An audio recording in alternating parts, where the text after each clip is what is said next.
Hoje falaremos sobre a classificação dos verbos e é necessário que você preste a máxima atenção, pois para além de esta aula ajudá-lo a entender alguns aspectos morfológicos, vai contribuir também para o seu domínio sintático da língua, porque a morfologia e a sintaxe estão interligadas.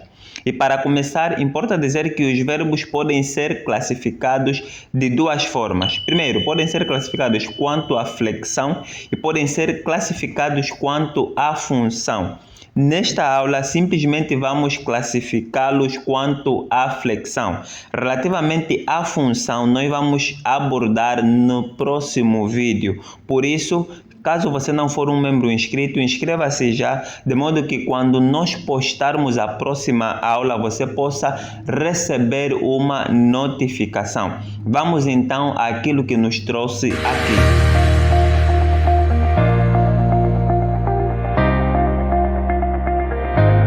Saudações, meu amigo, sou o professor Graciano Domingos e este é o canal Singelo Prontuário.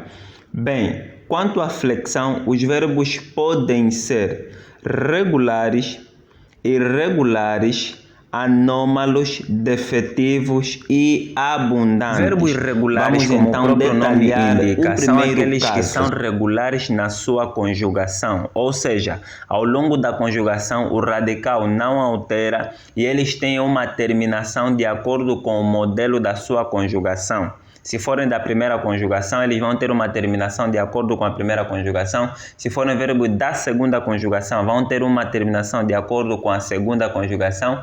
E se forem da terceira conjugação, vão ter também uma terminação de acordo com o seu modelo. E temos aí dois verbos para exemplificar. O primeiro é o verbo amar. No presente do indicativo seria: eu amo, tu amas, ele ou ela ama, nós amamos, vós amais, eles ou elas amam. Já no pretérito perfeito seria: eu amei, tu amaste, por aí fora. E temos também o verbo bater: eu bato, tu bates, ele ou ela bate, nós batemos, vós bateis, eles ou elas batem. Se for no pretérito perfeito, eu bati, tu bateste, ele ou ela bateu, etc. Então, como vocês podem observar, nestes dois verbos não houve alteração nem do radical e nem da terminação, ou seja, eles tiveram uma terminação de acordo com o modelo da sua conjugação.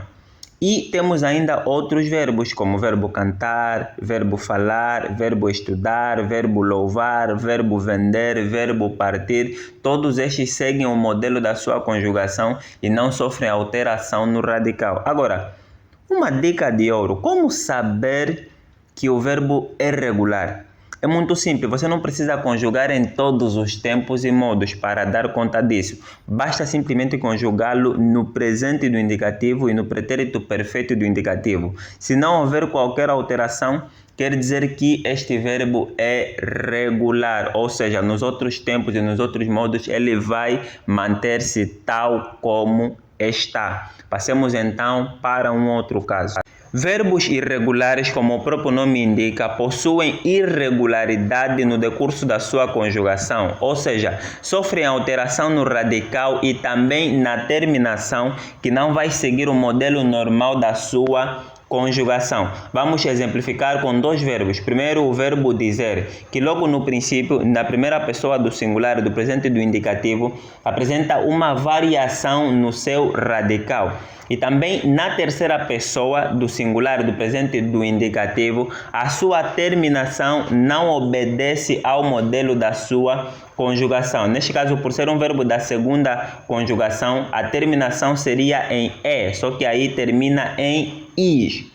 E passemos também para um outro verbo, o verbo ouvir, que também logo no princípio sofre já alteração no seu radical. E esta alteração também se manifesta no modo conjuntivo. Existem outros verbos também irregulares que você pode observar na tela, como o verbo dar, verbo estar, verbo caber, verbo ler, crer, fazer, querer, medir, pedir e perder. Estes também são irregulares. Existem muitos outros e caso você conheça, por favor, deixe aí nos comentários que eu vou observar todos. E uma dica também, para você saber se o verbo é irregular ou não, você não precisa conjugá-lo em todos os tempos e modos. Como acontece com os verbos regulares, basta simplesmente conjugá-lo no presente do indicativo e no pretérito perfeito do indicativo. Dentro dos verbos irregulares, encontramos os verbos anômalos, que recebem esta designação porque possuem uma irregularidade exagerada. Apresentam ao longo da sua conjugação diferentes radicais. E em língua portuguesa existem apenas dois verbos anômalos, que são o verbo ser e o verbo ir. Vamos analisar as suas conjugações. Por exemplo, o verbo ser: eu sou, tu és, ele ou ela é, nós somos, vós sois, eles ou elas são. Se for no pretérito perfeito, eu fui, tu foste. Como se pode observar, a irregularidade ou mudança de radical. E com o verbo ir ocorre o mesmo. No presente seria eu vou, tu vais, ele ou ela vai. No pretérito perfeito eu fui, tu foste, ele ou ela foi. Também apresenta uma irregularidade exagerada. Diferentes radicais são manifestados por estes dois verbos.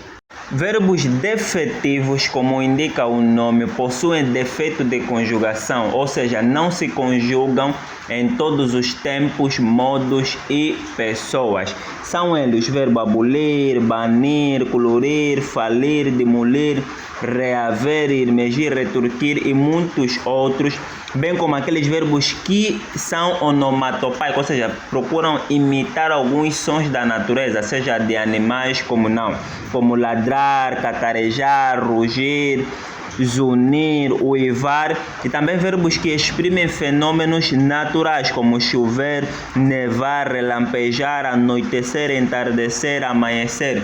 Em suma, todos os verbos impessoais e unipessoais são considerados como verbos defetivos, pois em certos modos, tempos ou pessoas eles vão apresentar uma ausência de conjugação. Chegamos então aos verbos abundantes, que são aqueles que possuem mais de uma forma válida. E geralmente esta abundância ocorre no particípio passado, mas não só, claro. Por exemplo, o verbo haver, na primeira pessoa do plural do presente do indicativo, admite duas formas: nós havemos ou nós hemos. De igual modo, na segunda pessoa, vós haveis ou vós és. Porém, como fiz referência, normalmente a abundância ocorre em maior número no particípio passado.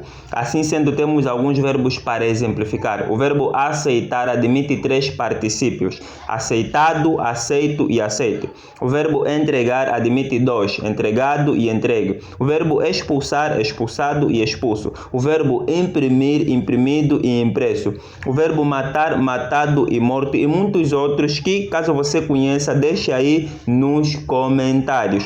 E antes de terminar, eu gostaria de sugeri-lo que assista a uma aula em que nós falamos sobre a transitividade verbal, ou seja, a classificação dos verbos de acordo com a predicação. É necessário que você veja esta aula, pois vai ajudá-lo bastante a fazer a análise sintática. Eu vou deixar o link na descrição e no primeiro comentário fixado. E caso não for um inscrito, inscreva-se, pois aqui você vai aprender muita coisa. E deixe também já o seu like de aprovação. Até a próxima aula. Fique bem.